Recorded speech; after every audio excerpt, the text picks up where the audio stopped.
കേന്ദ്ര ഗവൺമെൻറ്റിൻ്റെ മുമ്പാകെ കേരളം കൊടുത്ത ഒരു മെമ്മോറാണ്ടം നമ്മൾ ചെലവും കഴിച്ചു വെച്ചു എന്ന് പറഞ്ഞതാണ് നമ്മുടെ മാധ്യമ ചർച്ചകളിൽ.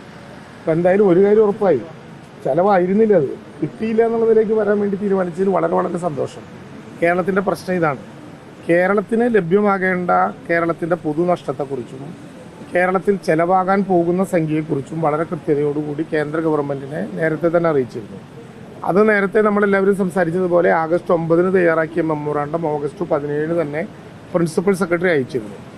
അതിൽ പ്രധാനമായും STRF പ്രകാരം കേരളത്തിന് കിട്ടിയ സംഖ്യ കൊണ്ട് കിട്ടാൻ പോകുന്ന സംഖ്യ കൊണ്ട് ഒന്നും ആകില്ല എന്നുള്ളതുകൊണ്ട് കേരളത്തിലെ യഥാർത്ഥ നഷ്ടത്തിൻ്റെ പൊതു സ്വഭാവം എഴുതി കേന്ദ്ര ഗവൺമെൻറ്റിന് മുമ്പാകെ സമർപ്പിച്ചിരുന്നു. പിന്നീട് ബഹുമാനപ്പെട്ട മുഖ്യമന്ത്രി ബഹുമാനപ്പെട്ട പ്രധാനമന്ത്രിയെ നേരിട്ട് കാണാൻ വേണ്ടി അങ്ങോട്ട് പോയി. കേരളം ഒന്നുകൂടി താഴ്ന്ന് കേന്ദ്രത്തിനോട് അഭ്യർത്ഥിച്ചു, ഞങ്ങൾക്ക് ആവശ്യമായിട്ടുള്ള സഹായം ചെയ്യണം. നിഷേധാത്മകമായി ഒന്നും പറഞ്ഞില്ല എന്ന് മാത്രമല്ല, അടിയന്തരമായി പരിഹരിക്കും എന്നാണ് പറഞ്ഞത്. പണമല്ലാത്ത സഹായങ്ങൾ നമ്മൾ ആവശ്യപ്പെട്ടു. പണമല്ലാത്ത സഹായങ്ങൾ എന്ന് പറഞ്ഞാൽ അതിൽ ഏറ്റവും പ്രധാനം കേരളത്തിൻ്റെ ഉണ്ടായ ദുരന്തത്തെ ദേശീയ ദുരന്തം എന്ന വാക്ക് പ്രയോഗിക്കാനാകില്ലെങ്കിൽ disaster management ആക്ടിലെ L0, L1, L2, L3 ഇതിലേത് വിഭാഗത്തിൽ പെടുന്നു എന്ന് നിങ്ങൾ പ്രഖ്യാപിക്കണം. കേരള ഗവൺമെൻറ്റിൻ്റെ അഭിപ്രായം L3യിൽ ഡിസാസ്റ്റർ ഇൻ സീവിയർ നാച്ചുറൽ പെടുത്തണം എന്നാണ്. അതിനെക്കുറിച്ചും കേന്ദ്ര ഗവൺമെൻറ് ഇതുവരെ ഒന്നും പറഞ്ഞിട്ടില്ല. നമ്മൾ വളരെ ഗൗരവമായി സെക്ഷൻ 13 പ്രകാരം നമുക്ക് കേന്ദ്ര ഗവൺമെൻറ്റിന് കേരളത്തിലെ ദേശസാൽകൃത ബാങ്കുകളിലെ കടങ്ങൾ എഴുതി തള്ളാനുള്ള അവകാശം ഡിസാസ്റ്റർ ആക്ട് പ്രകാരം ഉപയോഗിക്കാം. അതിനെക്കുറിച്ച് പറഞ്ഞു, അതിനെക്കുറിച്ച് ഒരു അക്ഷരം വേണ്ടിയിട്ടില്ല. കേന്ദ്ര ഗവൺമെൻറ്റിൻ്റെ മുമ്പാകെ പ്രധാനമന്ത്രിയുടെ മുമ്പാകെ പോയ കേരളത്തിൻ്റെ മുഖ്യമന്ത്രിയോട് താമസിയാതെ ഇക്കാര്യം നമുക്ക് തീരുമാനമെടുക്കാം എന്നാണ് പറഞ്ഞിരുന്നത്. അതിനുശേഷം നിങ്ങൾ എക്സ്പെൻഡിച്ചർ എന്ന പേരിൽ ആരോ പറ്റിച്ച് ചോർത്തി തന്ന കേസുണ്ടല്ലോ, നമ്മൾ കഴിഞ്ഞ 23-ാം തീയതി കോടതിയിൽ കൊടുത്ത കേസ്. ആ കോടതിയിൽ കൊടുത്ത കേസിൽ കോടതി പറഞ്ഞൊരു കാര്യമുണ്ട്, അത് നമ്മളാരും വലിയ ഗൗരവത്തോടെ പറഞ്ഞില്ല. 6 ആഴ്ചയ്ക്കുള്ളിൽ നിലപാട് അവതരിപ്പിക്കണം. ഇതാണിപ്പോൾ നിൽക്കുന്ന സ്ഥിതി. ഇടക്കാലത്ത് ഡിസാസ്റ്റർ ഡിപ്പാർട്ട്മെൻറ്റ് അന്വേഷിച്ചു, പ്രോസസ്സിംഗ് നടത്തിക്കൊണ്ടിരിക്കുന്നു എന്നറിയുന്നു. ഇതുവരെ ഒന്നും ലഭ്യമായില്ല. 3 സംസ്ഥാനങ്ങൾക്ക് കിട്ടി, കേരള സംസ്ഥാനത്തിന് ആവശ്യമായതൊന്നും ലഭ്യമായില്ല. ആളുകൾ പലരും പറയുന്നു, ചില വിമർശകർ കേന്ദ്ര ഗവൺമെൻറ്റിനെതിരായി കേരള ഗവൺമെൻറ് മൈക്ക് വെച്ച് നിലവിളിക്കാത്തത് കേരളത്തിന് ഏതോ വിധത്തിലുള്ള ബാധ്യതയുള്ളതുകൊണ്ട്. അങ്ങനെയല്ല. ഞങ്ങളുടെ പ്രശ്നം ചൂരൽമലയിലെ പുഞ്ചിരിമുറ്റത്തും അട്ടാമലയിലും ആറാമലയിലും മുണ്ടക്കയിലും ഒക്കെ ദുരന്തം അനുഭവിച്ച മനുഷ്യർക്ക് കിട്ടാവുന്നതിൻ്റെ പരമാവധി സഹായം വേണം എന്നാണ്. സഹനത്തിൻ്റെ അവസാനം വരെ നമ്മൾ കാക്കുകയാണ്. അപ്പോൾ സ്വാഭാവികമായും അവിടെ 6 ആഴ്ചയ്ക്കുള്ളിൽ നിലപാട് വ്യക്തമാക്കണമെന്ന് കേന്ദ്രത്തിനോട് കോടതി പറഞ്ഞിട്ടുണ്ട്. ബഹുമാനപ്പെട്ട മുഖ്യമന്ത്രിയോട് ബഹുമാനപ്പെട്ട പ്രധാനമന്ത്രി തന്നെ താമസിയാതെ ഈ നടപടിക്രമങ്ങൾ എടുക്കാം എന്ന് പറഞ്ഞിട്ടുണ്ട്.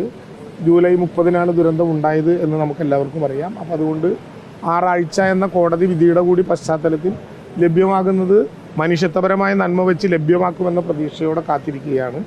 കിട്ടണം എന്ന് തന്നെയാണ് കേരളത്തിൻ്റെ അഭ്യർത്ഥനയും അപേക്ഷയും കേരളത്തിൻ്റെ അവകാശവും. അത് ലഭ്യമാകുന്നില്ല എന്ന നിങ്ങളുടെ അഭിപ്രായം തന്നെയാണ് കേരള ഗവൺമെൻറ്റിനുള്ളത്. മറ്റൊരു പ്രധാനപ്പെട്ട വിഷയം, മുഖ്യമന്ത്രി കഴിഞ്ഞിട്ട് നടത്തിയിരിക്കുന്ന ഒരു ഇന്റർവ്യൂ നടത്തിയ പരാമർശം മലപ്പുറം ജില്ലയെ ബന്ധപ്പെടുത്തിക്കൊണ്ട് അത് വലിയ വിമർശനത്തിന് വഴിവെച്ചിട്ടുണ്ട്. അത് RSSന്റെ അതേ വാക്കുകളാണ് മുഖ്യമന്ത്രി ഉപയോഗിച്ചതെന്നുള്ള വിമർശനമാണ് വരുന്നത്. ഈ പ്രസ്താവന എങ്ങനെയാണ്? അങ്ങേക്ക് വ്യക്തിപരമായിട്ട് അങ്ങനെ ധാരണയുണ്ടോ മുഖ്യമന്ത്രി ഉപേക്ഷിച്ചത് RSSന്റെ അതേ അഭിപ്രായമാണെന്ന്? അങ്ങനെ എൻ്റെ വായ കൊണ്ട് അങ്ങനെ പറയിപ്പിക്കണ്ട. മുഖ്യമന്ത്രി പറഞ്ഞതിൻ്റെ ക്ലാരിഫിക്കേഷൻ മുഖ്യമന്ത്രിയോട് ചോദിച്ചാൽ മുഖ്യമന്ത്രി തന്നെ പറയും. മുഖ്യമന്ത്രി പറഞ്ഞതിൻ്റെ ക്ലാരിഫിക്കേഷൻ ഇപ്പോൾ പറയേണ്ട ആളുകൾ നമ്മളല്ല. ഏതു സാഹചര്യത്തിൽ ഏത് വിഷയത്തിൽ പൂർണ്ണമായും പരിശോധിച്ചതിന് ശേഷമേ പറയേണ്ടതുള്ളൂ. ഇപ്പോൾ അത് പറയേണ്ടതില്ല. മുഖ്യമന്ത്രി എന്തുകൊണ്ട് അങ്ങനെ പറഞ്ഞു എന്നുള്ള മുഖ്യമന്ത്രിയോട് തന്നെ ചോദിച്ചാൽ മതി. മുഖ്യമന്ത്രി നാട്ടിലെത്തിയിട്ടുണ്ട്. ഇത് കോടിയേരി സഖാവിൻ്റെ ഓർമ്മ ദിനമല്ലേ, മുഖ്യമന്ത്രി നാട്ടിലെത്തിയിട്ടുണ്ട്. അദ്ദേഹത്തിനോട് ചോദിക്കുക. ഈ PV അൻവർ ഉന്നയിച്ച വിഷയങ്ങളൊക്കെ ഇപ്പോഴും എയറിൽ നിൽക്കുന്നു. അദ്ദേഹത്തെ തള്ളിപ്പറഞ്ഞെങ്കിൽ കൂടി അദ്ദേഹം ഉയർത്തിവിട്ട കാര്യങ്ങളെല്ലാം തന്നെ നിലനിൽക്കുന്നുണ്ട്. അല്ല, അത് ബന്ധപ്പെട്ട ആളുകൾ പറയുമായിരിക്കും. ആവശ്യമെങ്കിൽ അനിവാര്യമെങ്കിൽ ബന്ധപ്പെട്ട ആളുകൾ പറയുമായിരിക്കും. പാർട്ടിയുടെ സംസ്ഥാന സെക്രട്ടറി തന്നെ പറഞ്ഞല്ലോ, അൻവറുമായി CPIയുടെ ബന്ധം എന്താണെന്ന് നേരത്തെ അദ്ദേഹം വ്യക്തമാക്കുകയുണ്ടായി. നേരത്തെ നടന്ന തെരഞ്ഞെടുപ്പുകളിൽ എടുത്ത നിലപാടും അതുമായി ബന്ധപ്പെട്ട കാര്യങ്ങൾ അദ്ദേഹം ഉയർത്തിയ ആരോപണങ്ങളുമായി ബന്ധപ്പെട്ട മറുപടി ബന്ധപ്പെട്ട കേന്ദ്രങ്ങൾ തന്നെ പറഞ്ഞു തുടങ്ങിയിട്ടുണ്ട്. അവർ തന്നെ പറയും. പരിഗണിക്കേണ്ട വിഷയം എന്താണ് സംശയം? ഇപ്പോഴും അവിടെ തന്നെ തുടരുകയാണ്. ഉറച്ച ശബ്ദത്തോടു കൂടി അവിടെ തന്നെ തുടരുകയാണ്. അത് ആ വിധത്തിൽ തീരുമാനമെടുക്കും വരെ അങ്ങനെ തന്നെ തുടരും. അത് CPIയുടെ അഭിപ്രായമാണ്. അത് ബിനോയ് വിശ്വം അല്ല എന്ന് പറയും വരെ അത് തന്നെയാണ് CPIയുടെ അഭിപ്രായം. ഇപ്പോഴോ? അല്ല, സ്ഥാനചലനം ഉണ്ടായല്ല മതിയാവും.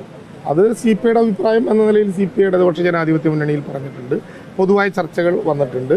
സ്വാഭാവികമായിട്ടും ചില കാത്തിരിപ്പുകൾ വേണ്ടി വരും. അത് ആ അർത്ഥത്തിൽ തന്നെ കാത്തിരിക്കുകയാണ്, ഉണ്ടാകുമെന്ന് തന്നെയാണ് നമ്മുടെ ധാരണ.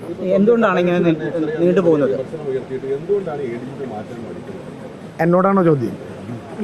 അല്ല, ആരാണ് ഉന്നയിച്ചത്? ഞാനല്ല ഉന്നയിച്ചത്, ഞങ്ങളുടെ പക്ഷിയല്ലേ ഉന്നയിച്ചത്. അപ്പോൾ എന്തുകൊണ്ട് മാറ്റുന്നില്ല എന്ന് മാറ്റാത്തവരോട് ചോദിക്കുന്നത്.